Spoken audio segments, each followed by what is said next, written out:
Today, I will reveal 7 of the most shocking reasons why passengers I have personally met over the past 3 years of living on cruise ships regret doing a transatlantic or a Transpacific cruise.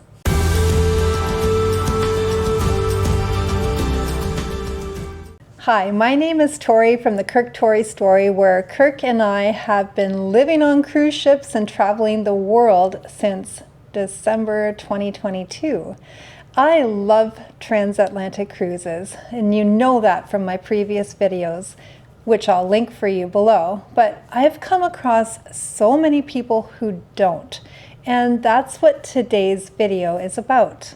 A transatlantic voyage.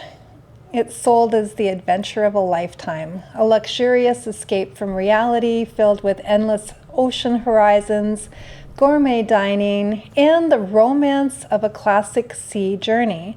But what happens when that dream turns into a nightmare thousands of miles from shore?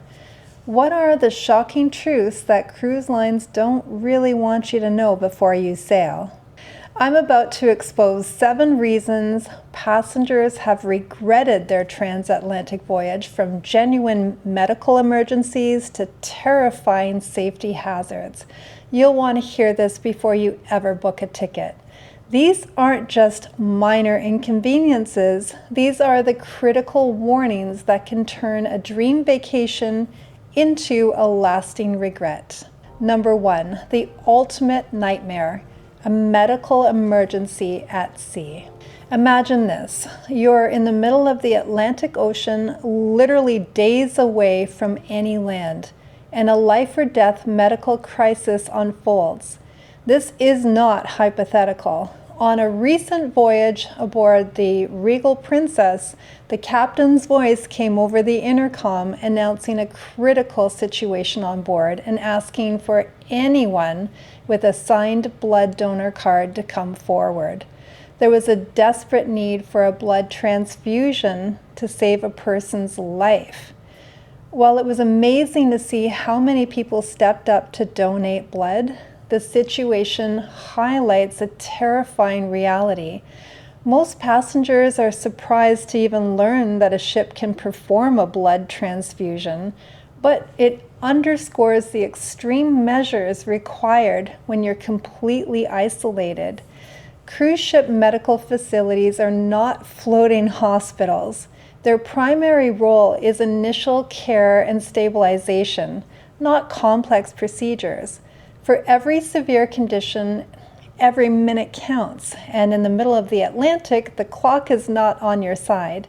Medical evacuations, when possible, can cost tens or even hundreds of thousands of dollars. You're vulnerable and at the mercy of the ship's limited resources, the goodwill of strangers, and the vast distance from shore. It's a gamble with the highest stakes, and for those who've faced it, it's a regret that haunts them. Number 2, at the mercy of the ocean, terrifying storms, and rogue waves. Cruise lines sell images of tranquil seas and sun-drenched decks, but the North Atlantic is one of the most unpredictable bodies of water in the world, and no amount of modern engineering can tame its fury. When a storm hits, that dream of a gentle crossing can shatter. In a horrifying incident in November 2023, the cruise ship Spirit of Discovery was caught in a violent storm in the Bay of Biscay. A massive wave struck the vessel, causing its propulsion safety system to activate and the ship to halt abruptly, resulting in chaos. Over 100 passengers were injured, and tragically 1 person later died from their injuries. Passengers described it as a scene of pure terror, with furniture flying, glass shattering, and some writing final messages to their families, fearing that they won't survive. While the crew is trained for these events, the passengers locked in their cabins, listening to the ship groan against the force of the wave. It's a primal and terrifying experience. You quickly realize just how small you are in the vast, indifferent ocean, and the regret of ever stepping on board can become overwhelming. Number 3, trapped at sea, the sudden shock of an itinerary change. You've booked your flights, arranged time off work, and planned post-cruise activities. Your itinerary is set. But on a transatlantic voyage, that itinerary is often just a suggestion. Cruise lines can and frequently do change their course for almost any reason. Itinerary changes are so common that passengers are sometimes rerouted from a sunny Caribbean destination to colder parts in Boston and Canada due to hurricanes elsewhere. For some, it's a logistical nightmare. People have flights to reschedule, work commitments to rearrange, and family pickups to cancel. Cruise lines may offer some compensation, but it often doesn't cover the full cost and frustration. This is not a rare occurrence. Another cruise had to skip 3 separate ports due to storms, completely altering the vacation people had paid for. You are quite literally trapped on a ship, your plans held hostage by the weather and operational decisions, and you have no control over. The feeling of powerlessness is a profound source of regret. These stories are shocking, and it's clear that a transatlantic cruise comes with risks that many people never consider. Have you ever experienced a cruise that went horribly wrong? Please share your story in the comments below, and if you're finding this investigation eye-opening, make sure to subscribe and hit the notification bell. We expose the truths of the travel industry, things that they don't want you to know, and you won't want to miss what's next. Number 4, the hidden dangers, accidents, and onboard crime.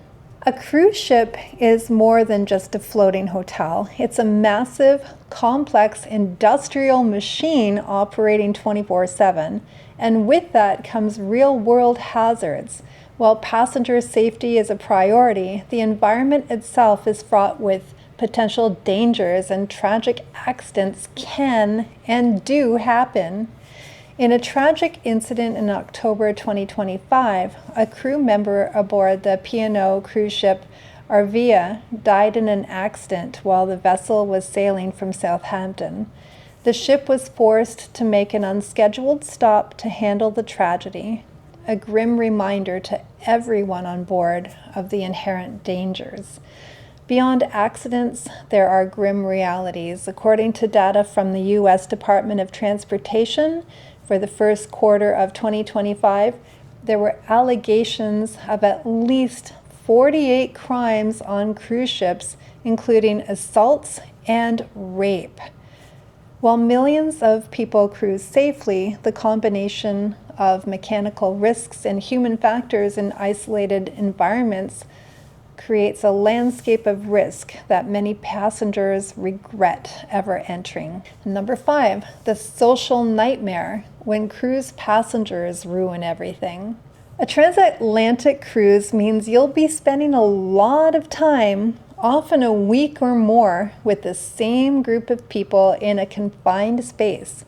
While this could lead to new friendships, it could also devolve into a social nightmare with no escape. Unlike a land-based resort, you can't just leave. You're stuck with every rude, entitled, and disruptive passenger on board. Complaints range from the classic chair hogging at the pool to more serious conflicts over smoking and noise. But on a long voyage, these minor occurrences can fester into major sources of stress. Some passenger behavior is so absurd it's almost unbelievable. There are documented complaints of passengers demanding to be moved into the dining room because their table was shaking too much from the ocean's movement. In another bizarre instance, a passenger complained that her room hadn't been cleaned, only for the staff to find out that she was actually in the wrong cabin. While cruise lines have conduct policies, you can't ban selfishness or a lack of common sense. For many, the biggest regret isn't the ship or the sea, but being trapped with hundreds or even thousands of the most inconsiderate people they've ever met. And number 6, when the dream fails, mediocre food, sickness, and broken promises.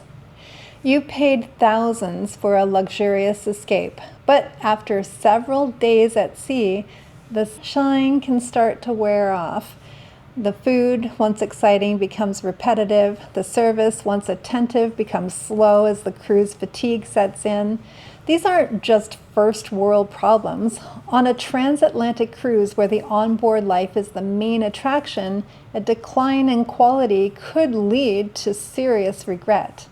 Passengers on long voyages frequently complain about the quality of the food, which can feel mass-produced and uninspired by day 5, but sometimes the problems are more severe. Outbreaks of illnesses like norovirus are a known risk in the confined environment of a ship. In a 2025 incident on the Queen Mary II, over 240 passengers and crew fell ill during a transatlantic voyage, suffering from vomiting and diarrhea. Even something as basic as lost luggage becomes magnified. One passenger on a 15-day cruise still hadn't received their luggage by day 13, forced to rely on whatever they could find for nearly the entire trip. When you're paying for a premium experience and receive a subpar one, the regret is compounded by a feeling of being ripped off. And number 7, the reality of just how small you are. When doing a transatlantic cruise, it feels isolating to be literally alone at sea. No visuals of land, no visuals of other ships, nothing. Some people, this could lead to a panic attack. You could feel confined if you're in the wrong kind of cabin. You could feel anxious. There are any number of things that could make you react in a way that you didn't even know about yourself. I would suggest that you make sure that you have a hobby to work on, let's say a puzzle, or join a progressive trivia group so that you aren't completely isolated for days on end, where you can distract yourself from that sense of being so small on such a big ocean. Now, many people love transatlantic crossings for the fact that they're so relaxing and that you feel like you have all the time in the world to do something.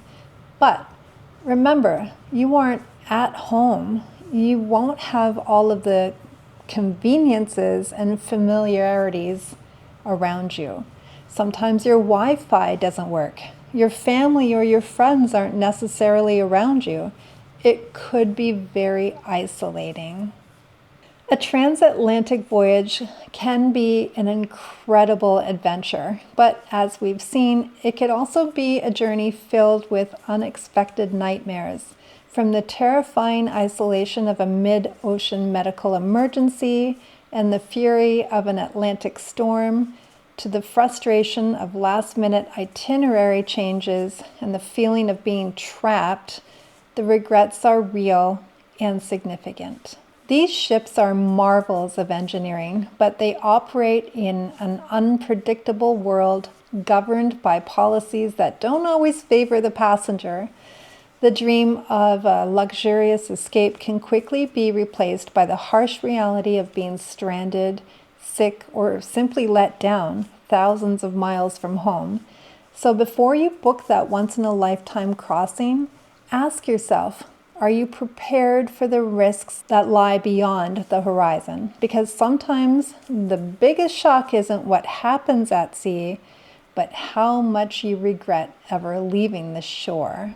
Let me know in the comments whether or not you love doing transatlantic or Transpacific cruises. Share your stories. I would love to hear them. And hopefully this didn't scare any of you from doing this type of cruise.